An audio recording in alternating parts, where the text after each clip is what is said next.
Hi viewers, welcome to our channel. Present మనం పాలాట గ్రామంలో ఉన్నాం.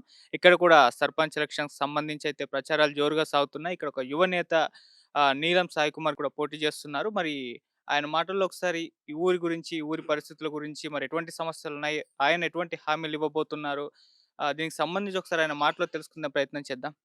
నమస్తే సార్. నమస్తే అండి. ఏంటి మీ నేపథ్యం ఏంటి? ఒక యువకుడిగా మరి అంటే ఇప్పుడు ఈ మధ్య కాలంలో యువత రాజకీయాల్లోకి రావాలి, అవును. రాజకీయాల్లో ఎదగాలని చెప్పేసి చాలామంది కోరుతున్నారు. అవును. ఒకసారి మీ నేపథ్యం ఏంటి? రాజకీయాల్లోకి రావడానికి గల కారణం ఏంటి? నా పేరు నీలం సాయి కుమార్. నేను పాలాట గ్రామస్తుడిని. ఇక్కడే పుట్టి, ఇక్కడే చదువుకొని, ఇక్కడనే ఎళ్లి ప్రైవేట్ సెక్టార్‌లోకెళ్ళి హ్మ్. దాంట్లోనే ఒక సంస్థ ఏర్పాటు బీఎస్ గ్రూప్ ఆఫ్ సొల్యూషన్స్ అని చెప్పేసి నేను ఒక సంస్థ ఏర్పరిచి, దాంట్లో నా దగ్గర ఒక 300, 250-300 మంది ఎంప్లాయ్‌మెంట్ నేను ప్రత్యేకంగా కల్పిస్తున్నాను. హ్మ్. వాళ్ళకి అదే విధంగా గత 2 సంవత్సరాల నుంచి ఊర్లో ఉన్న సమస్యలు నన్ను కొంచెం ఒక డే అండ్ నైట్ నేను చూసి ఆలోచించి, సమస్యలు చాలా ఉన్నాయి. నేను మార్నింగ్ వాకెళ్ళినప్పుడు లైక్ దట్ ఎవరినన్నా పలకరిస్తే, "ఏమైందమ్మా?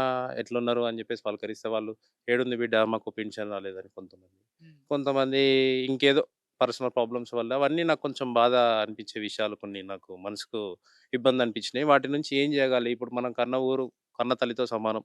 మనం ఈ ఊర్లో మనం గొప్పగా అయ్యేది కాదు. మనతో పాటు ఒక నలుగురిని మనతో పాటు తీసుకెళ్ళాలనే ఒక సంకల్పంతోని, ఒక మంచి ఆలోచనతో నేను ముందుకొచ్చినాను. అదే విధంగా గత 2 సంవత్సరాల నుంచి నా సోషల్ సర్వీసెస్ అని చెప్పేసి ఒకటి పెట్టి, మా యువత మొత్తం నాకు సపోర్టర్‌గా ఆహ్, లైక్ వాళ్ళు మనీ పరంగా కూడా నాకు సపోర్టర్స్‌గా ఉండి, ఏ చిన్న కార్యక్రమం అయినా కూడా హ్మ్. వాళ్ళు రావడం జరిగింది. నన్ను ఎంకరేజ్‌మెంట్ చేయడం గాని, ముందు "అన్న నువ్వెళ్ళు నీ వెనక మేమున్నాం" అనే విధంగా పిల్లలు కూడా చాలా సపోర్ట్ చేయడం. అలానే పెద్ద పెద్ద మనుషులు కూడా ఉండి, "నువ్వు చేయండి బాబు మేము సపోర్ట్ ఉన్నాం. ఎట్లాంటి ఏ విధమైన సపోర్ట్ అయినా మేము కావాలన్న ఉద్దేశంతోని" హ్మ్. వాళ్ళు చెప్పడం జరిగింది. హ్మ్. అలాగే మా ఊర్లో స్కూల్ డెవలప్‌మెంట్ కొన్ని కార్యక్రమం కూడా చేసినాం. Social service like that private స్కూల్‌లకు ధీటుగా ఈ మధ్యలో ఈ ప్రైవేట్ స్కూల్స్ అనేవి చాలా గ్రామాల మీద బాగా ఇబ్బంది పడాల్సొచ్చింది. అవును. దానివల్ల ఏందంటే మధ్య తరగతి వాళ్ళకు అదొక భారం, ఆర్థిక భారం. హ్మ్. వాళ్ళకి ఫీజులు కట్టలేక, మధ్యలోనే చదువులు ఆపలేక, మా ఊరు మొత్తం మా విలేజ్‌లో మొత్తం డైలీ లేబర్స్ అంటే డైలీ వేతనాల మీద ఆధారపడిన వ్యక్తులు.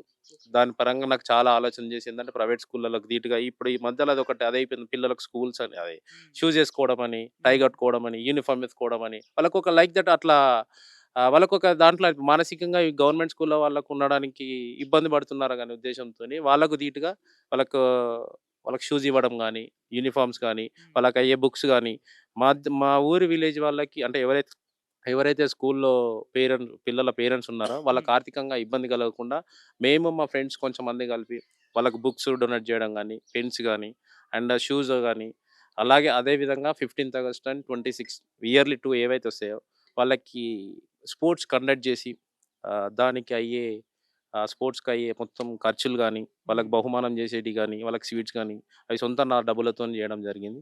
అలాగే కొన్ని గ్రామంలో కొన్ని కొన్ని సమస్యలు కూడా ఉన్నాయి. అవి నా సొంత ఖర్చులతోని చేయడం జరిగింది. హ్మ్. అలాగే మా ఇంటి పక్కన మా పిన్ని పక్కనుండేవాళ్ళు ఒక టైంలో నేనెళ్తూనే బాగా వర్షం వచ్చేసింది. హ్మ్. వర్షం వస్తే రోడ్డు పైన మొత్తం వాటర్ ఉండిపోయినాయి. మా బాబాయ్ పిలిచిండు. "సాయి ఒకసారి ఇటు రా బేటా" అని చెప్పగా నేనేదో మామూలు క్యాజువల్‌గా ఎళ్ళినా. క్యాజువల్‌గా ఎళ్ళినా మొత్తం గోడ మొత్తం వాటర్ వచ్చేసినాయి. "ఏందే ఇట్లొచ్చేసింది" అని అడగా ఆయన సంప్రదించగానే చిన్నగా "బయట వాటర్ వచ్చేస్తున్నాయి సాయి. దీనివల్ల నాకు ఇల్లు కూలిపోయే పరిస్థితికొచ్చింది. ఎవరిని చెప్పినా గవర్నమెంట్‌కి చాలా సార్లు నా సమస్య నేను విన్నపించుకున్నా గానీ దానికి పరిష్కారం చేయలేకపోయారెవరు. దానికి పరిష్కారం కాలేదు" అనేసరికి నాకు ఇప్పుడున్న జనరేషన్‌లో ఈ దానికి చిన్న సమస్యకు పరిష్కారం చేయకపోవడం ఏంది బాబాయ్?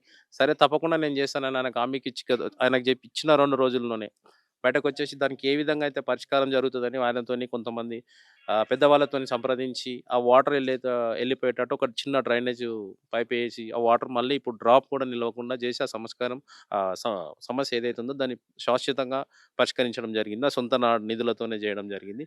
అలాగే ఆయన ఆ రోజు చాలా సపోర్టెడ్‌గా మాట్లాడి, "ఈ చిన్న సమస్యను కూడా పరిష్కరించుకోలేకపోయినాం బేటా" హ్మ్. అని చెప్పేసి అంటే నాకు ఆహా! ఇట్లాంటి ఊరు మీద చాలా ఉన్నాయి. సరే దీనికి అన్నిటికి యువత ఇంతకుముందున్న వాళ్ళు కూడా బానే జేసినారు.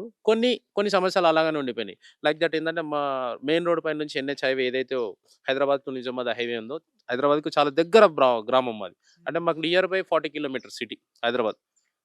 వచ్చేసి ఇప్పుడున్న ఈ జనరేషన్‌లో కూడా రోడ్ పై నుంచి ఊర్లోకి రావడానికి మాకు 2 కిలోమీటర్స్ లోపలికి రావాలి. చుట్టుపక్కలంతా మాది గ్రామ ప్రాంతం కాబట్టి చుట్టుపక్కలంతా అడవి ఉంటది.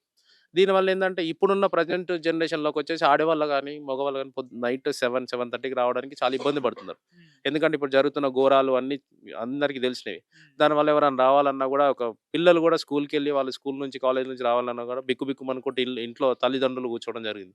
వీటన్నిటి మీద గూడా నాకు గూడా కొంచెం ఆలోచనొచ్చింది. ఆ లైటింగ్ అనేది ఉంటే బాగుండేది. ఇలాంటి చిన్న చిన్న సమస్యల నుంచి ఈ గత 2 సంవత్సరాల నుంచి ఏదైతే సర్వీస్ చేస్తున్నారో ఇంకా దీన్ని డెవలప్‌మెంట్ చేసుకొని ఈ సమస్యలు ఏవైతే ఊరు మీద ఉన్నాయో హ్మ్. వాటినన్నిటిని శాశ్వత పరిష్కారం చేయాలని ఒక గొప్ప సంకల్పంతోని నేను ముందడుగేసినాను. హ్మ్. నాతో పాటు మా ఫ్రెండ్స్ వీళ్ళందరూ హ్మ్. అరే! మీరు నువ్వు వెళ్ళు నీ వెనక మేమున్నామనే ధైర్యం, ప్రోత్సాహం నా హ్మ్. వెంబడే ఉండి ప్రతిరోజు షెడ్యూల్స్ యేసుకుంటూ ఏ విధంగా చేద్దాం? ఎవరెవరి సమస్యలు ఎలా ఉన్నాయి? ఒక డైరీ ఫార్మ్ చేసుకొని వాళ్ళది మొత్తం ఒక లిస్ట్ ఔట్ చేసుకొని వాటిపైన మనం పరిష్కారం చేద్దాము అనే మేము ప్రణాళిక యేసుకునే దాంట్లో ఈ లోకల్ బాడీ ఎలక్షన్స్ అనేవి మాకు ఒక చిన్న సపోర్టర్‌గా వచ్చినాయి. ఓహ్! అచ్చా! దీంట్లో మనం చేసుకుంటే మనం గవర్నమెంట్ నుంచి కూడా క్వెషన్ చేయొచ్చు. హ్మ్. గవర్నమెంట్ నుంచి కూడా పోయి గవర్నమెంట్ సహాయం తీసుకొని మన ఊరిని మనం డెవలప్ చేసుకోవచ్చు హ్మ్. అనే ఒక గొప్ప సంకల్పంతోని, ఒక మంచి నిర్ణయంతోని, ఒక ఆశయంతోని మేము ముందడుగేసినాం.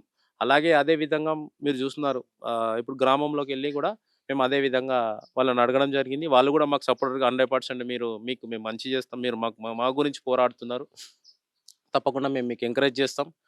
మాతో అయ్యేది సహకారం మీకు 100% ఉంటది అని వాళ్ళ దీవెనలు, వాళ్ళ ఆశీస్సులు మాకివ్వడం జరుగుతుంది. హ్మ్. అందరూ బ్రహ్మరథాలు పడడం జరుగుతుంది. ఓకే. తప్పకుండా ఈసారి ఇవి లోకల్ బాడీ ఎన్నికలు ఏవైతే ఉన్నాయో తప్పకుండా విజయం సాధిస్తానని నాకు తప్పకుండా నమ్మకముంది. హ్మ్. అలాగే మా టీమ్ మెంబర్స్‌లు గూడా మొత్తం యూత్ మెంబర్స్‌ని పెట్టుకున్నాను. Ward members 1-8 members ward members ఉన్నారు. హ్మ్. దాంట్లో ఒక ముగ్గురికి మహిళా రిజర్వేషన్ రావడం జరిగింది. ఓకే. వాళ్ళకి గూడా తప్పకుండా ఎడ్యుకేషన్ పీపుల్స్ వాళ్ళు గూడా సమస్యల మీద పోరాడే వ్యక్తులు. అంతా 8 మెంబర్స్ గూడా ఎవరైతే ఉన్నారో వాళ్ళకి అవగాహన ఉన్న వ్యక్తులు. సమస్యల మీద పోరాడి మన వార్డ్ మెంబర్ నుంచి అంటే ఒక విలేజ్‌లో వచ్చి 8 వార్డ్ మెంబర్స్ అంటే ఒక్కొక్క వార్డ్ మెంబర్‌కొచ్చేసి ఒక 80-100 మంది ఓటర్స్ ఉంటారు. ఓకే. దాంట్లో ఈజీగా అయిపోతది. మాకు గూడా జేయడానికి ఏందంటే ఒక వార్డ్ మెంబర్ ఆయన సమస్యలు ఇప్పుడు నేను 800 మా ఊర్లో వచ్చేసి టోటల్ పాపులేషన్ వచ్చేసి 681 హ్మ్. ఓటర్స్. హ్మ్. ఇప్పుడు ఆ 681లో నేను ప్రతి ఇల్లును ఎయాలంటే కొంచెం నాకు కష్టం. ఈ వార్డ్ మెంబర్స్ ఏదైతే ఉన్నారో వాళ్ళు నాకు ప్లస్ అవుతారు. హ్మ్. నాకు చేసుకొని ఎవరెవరు నాకు ఈజీగా వాళ్ళ దగ్గర ఇష్యూస్ ఏవైతే ఉన్నాయో అంటే లైక్ దట్ ఫస్ట్ వార్డ్‌లో ఉన్న ఇష్యూ సెకండ్ వార్డ్‌లో ఉండదు. హ్మ్. ఫస్ట్ వార్డ్‌లో ఉన్న ఇంకేదైనా ప్రాబ్లమ్ ఇంకా థర్డ్ వార్డ్‌లో ఉండదు. ఓహ్! సో, దాంట్లో కమ్యూనికేట్ చేసుకుంటుంటే, దాంతో పోల్చుకుంటే ఏమైపోతదంటే, మనకి ఏదైతే సమస్యలున్నాయో అవి తొందరగా నా దగ్గర రావడం జరుగుతది. ఓకే. అలాగనే పరిష్కరించుకోవడం జరుగుతది. దీనికొక మేము ప్రణాళిక సిద్ధం చేసుకోవడం జరిగింది. హ్మ్. దాంతో పాటు ఏ విధంగా మనము ముందుకెళ్ళాలి. మా ఊరు మీద ముఖ్య సమస్యలేంటంటే వాటర్ ప్రాబ్లమ్. హ్మ్. ఈ డ్రింకింగ్ వాటర్ ప్రాబ్లమ్ అనేది కూడా చాలా ఇబ్బందికరంగా ఉంది మాకు. అంటే ప్రైవేట్‌గా ఉంది. అంటే ఆహ్, డబ్బులు పెట్టి వచ్చే విధంగా ఉంది. దాన్ని కూడా పరిష్కరిస్తాం తప్పకుండా. హ్మ్. పరిష్కరించి త్రాగునీటి అనేది ఒకటి ఏర్పాటు చేసుకోవాలనేది ముఖ్య లక్ష్యం మేము పెట్టుకున్నాం. అలాగే ఇప్పుడు ఉన్న ప్రెజెంట్ మిషన్ భగీరథ అనేది గవర్నమెంట్ ఏదైతే ప్రొవైడ్ చేస్తుందో, హ్మ్. అప్పుడప్పుడు చిన్న సాంకేతిక ప్రాబ్లమ్ వల్ల రావడం బంద్ అయిపోతుంది. ఆ 2, 3 రోజులు రావడం బంద్ అవ్వడం వల్ల మా విలేజ్‌లో ఏందంటే ఇంకా పురాతనమైన ఇళ్ళే ఉన్నాయి. అంటే వాళ్ళకి బోర్ ఫెసిలిటీస్ గాని, మంచినీటి వచ్చే సౌకర్యం గాని లేదు. అంటే హ్మ్. మొత్తం ఈ త్రాగునీటి మీద అంటే నల్ల మీద ఆధారపడి ఉన్న కుటుంబాలే మొత్తం. ఓకే. సో, ఆ 2 రోజులు వాటర్ రాకపోయేసరికి వీళ్ళెళ్ళే మార్నింగ్ పిల్లను స్కూల్‌కి 7:00, 8:00కెళ్ళి వాళ్ళు మళ్ళీ వీళ్ళు పనులకెళ్ళడం జరుగుతుంది. హ్మ్. ఈ వాటర్ ప్రాబ్లమ్ వల్ల ఈ స్కూల్‌కెళ్ళడం ఇబ్బందయిపోతుంది. వాళ్ళు పనులకెళ్ళడం ఇబ్బందవుతుంది.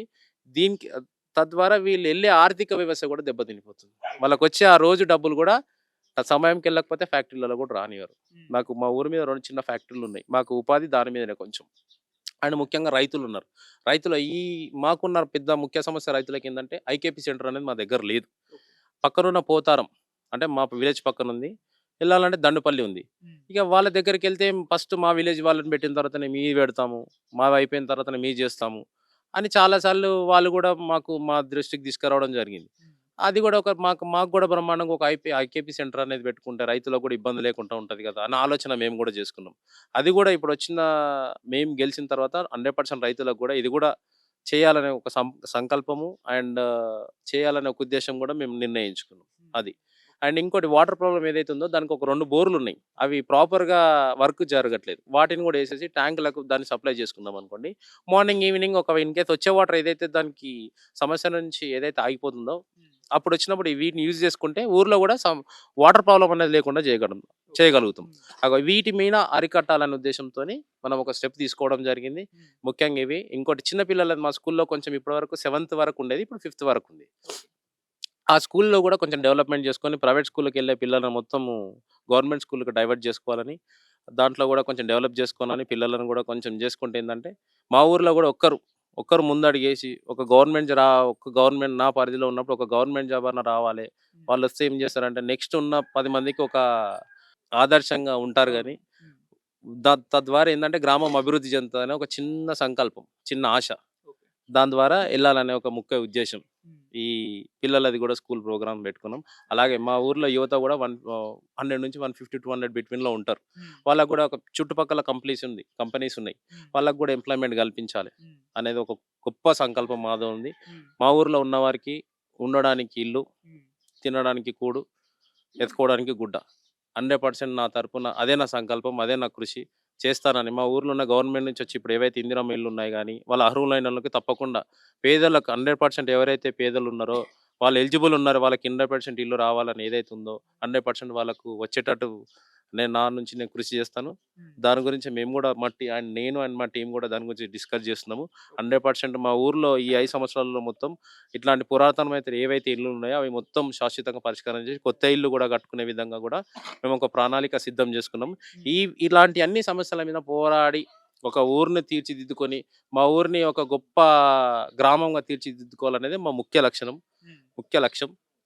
దాని గురించే మా పోరాటం. సో, అందరూ మీరు జూస్తున్నారు. మా పెద్దవాళ్ళు మా ఊర్లో ఓటర్స్ అండ్ విలేజ్ పర్సన్స్ గూడా 100% మాకు సపోర్ట్ జేస్తున్నారు. ఆ! ఈసారి ఎలక్షన్‌లో తప్పకుండా నేను విజయం సాధిస్తానని, తప్పకుండా నాకొక ధైర్యమైన సంకల్పం ఏర్పడింది. హ్మ్. తప్పకుండా నేను విజయం సాధిస్తాను. Thank you. థాంక్ యూ అన్న. ఆల్ ది బెస్ట్ కూడా. Thank you. థాంక్ యూ అన్న. Thank you. అలానే